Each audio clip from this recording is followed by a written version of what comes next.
Okay, so this is the review for the final, and I'm going to go ahead and go through these and solve these for you and just put them in a different set of videos for each one, for each section, just so you have an idea and make sure that you're doing the correct things. I know we went over them in class, but I want to make sure that when you go home and study, you still have access to the explanations if you still have any questions. So this first one says, AM has an endpoint at 6,9 and a midpoint at 1, -6. So the first thing you need to realize is that it's giving you an endpoint and a midpoint. Now remember, when you draw a segment has two endpoints. You have endpoint number 1 and you have endpoint number 2. The midpoint sits right in the middle, so that this section and this section are equal. So whatever this is going to be the same length. So if that were 5, that would be 5. So when you look at the prompt, it's giving you an endpoint and the midpoint. So basically what it's giving you is it's giving you part of, and let me get all my markers out here, because I like using colors. Got one more here. When it gives you an endpoint and a midpoint, you're not going to be finding the length of the whole segment at first, because you're only going to be able to find half. So let's plot this. One endpoint is at 6,9. So if you come over to your graph, 1, 2, 3, 4, 5, 6, and you go up 9, 1, 2, 3, 4, 5, 6, 7, 8, 9. That is the endpoint that we're talking about right here. That's endpoint number 1. All right, so now we're going to look at the midpoint. So if I want to look at the midpoint is right here. The midpoint is at 1, -6. So I'm going to go over 1 and down 6. 1, 2, 3, 4, 5, 6. That is where my midpoint is. Now remember, look at this picture over here. The midpoint is exactly in the middle. So what that means is this segment that we just made is not the full segment we're looking for. It's actually half. There's another endpoint down here somewhere. This is only halfway. So in the question, it's asking you to find the length. Length is another word for distance. So what we're going to do is we're going to find the length of this piece, because it's asking you ultimately, what is the length of the whole thing, AM? And let's go ahead and call this A, and then we'll assume, I'm going to call this the midpoint. We probably should have chosen a different letter other than M, but this is the midpoint, and we'll say that point M is somewhere down here.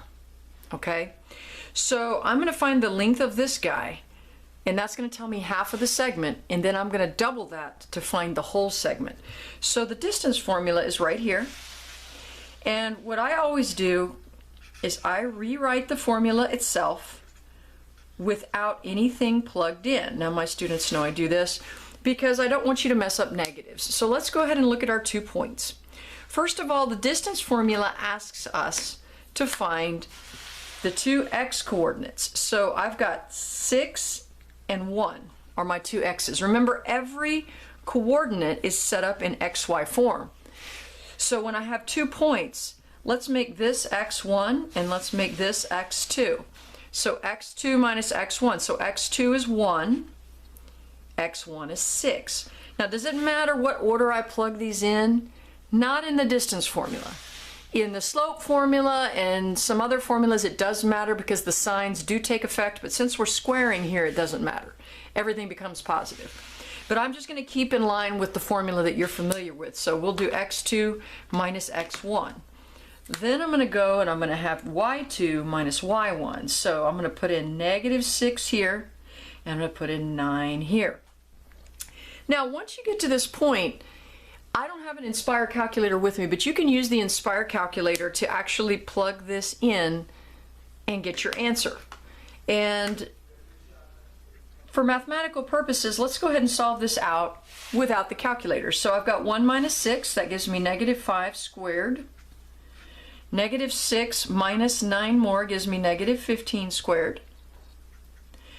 And then remember, when you square a number, it always becomes positive. So -5 squared is 25, and 15 squared is 225. So what I'm going to do now is combine those two guys, and I get the square root of 250. Now the square root of 250, and I'll go ahead and enter this into the calculator and get the, because this is asking you for a decimal answer, and you get 15.8. So This is equal to 15.8 approximately. Now remember, 15.8 is the length of just the half. We want the length of the entire segment. Remember that other endpoint is down here somewhere. We have a long segment. So I'm going to take that 15.8, since it's half of my segment, and I'm going to multiply it by 2. I'm going to double it. So you're going to get 31.6. And that is going to be the length of your segment. So that's how you're going to do these first two questions. Now if I go down here to the next question, it's pretty much asking you the same thing. And we're going to look again. It tells you you have an end point and a midpoint. Okay, so we've got segment GH. Well, let's say this point right here is G. It could be G or H. I'm just going to randomly assign it G. It's at -8, 10. So I'm going to go over 1, 2, 3, 4, 5, 6, 7, 8. And I'm going to go up 10. 1, 2, 3, 4, 5, 6, 7, 8, 9, 10. There's where G is located. Okay, my midpoint, which I will call M in this particular example, is at 10, -6. I'm going to go ahead and call this M. Unlike the first question where we had one of the points already called M, I'm going to name this one M. So I'm going to go over 10, all the way to 10, and then down 6. 1, 2, 3, 4, 5, 6. So there's where M is. And if you remember from the previous example, we have the same issue. We've got only half. This is only half. Remember, H is hanging out over here somewhere. H is down here somewhere. This is a this is a lot longer segment. So we're going to find this length right here and then double it. So once again, let's write our distance formula. And remember, when you're using the Inspire calculator, don't enter D equals. When you put letters into the Inspire, it actually assumes that they're variables and that you've stored something. So don't worry about that. When you go, and we'll just do it this way, when you use the calculator, it's just going to be entered just like this. And remember, to get to the square root sign, you're going to hit Control X squared. So if you're using the Inspire, you'll hit Control and then the X squared key. So I'm going to rewrite my equation, and now let's look for my two X coordinates, X2 and X1. Well, here's X2, here's X1. So I've got 10 minus -8. Do you see why I write the formula with the signs in it? Because sometimes people forget there's a subtraction sign, and you'll just write 10 minus 8. It's 10 subtract -8. Okay? So let's go to the next one, and let's go to our Y2 and our Y1. So I've got -6 minus 10. -6 minus 10.